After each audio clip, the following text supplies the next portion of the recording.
Begin by removing the rear strut. Please follow the link provided at the end of this video for additional assistance with that task. If you have a factory shock with PASM, take care when working around the wire, red arrow. Never support or carry the strut by the wire, and do not let the wiring connection get damaged. You are going to need to compress the springs to take the strut apart. The springs are under a lot of pressure. Make sure to get the proper spring compressor for your struts and make sure that you are using it correctly according to the instructions with your tool. We are using the Schwabin compressor and I highly recommend them.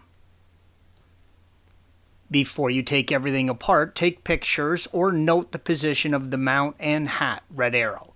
It will only fit in one way and it must sit flush.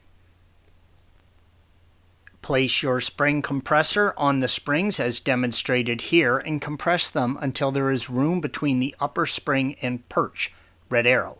If the compressors slip on the springs, stop. Something is wrong and you are either do not have them in the right spot or you have the wrong compressor. You can now remove the upper plastic disc and metal insert, red arrow. Use a 19mm wrench and remove the nut on the top of the shock, red arrow.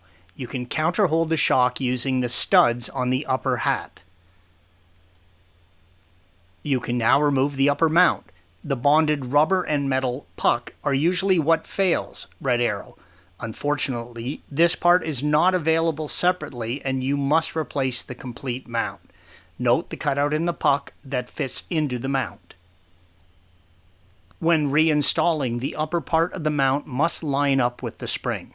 There is a section in the perch that the spring needs to sit in, red arrow. The bump stop and boot come out through the top of the spring and the shock slides out through the bottom, blue arrow. Installation is the reverse of removal. Torque the nut on the top of the shock to 32 Newton meters or 24 foot-pounds. Thanks for watching. Be sure to subscribe to our channel and check out another video in this series.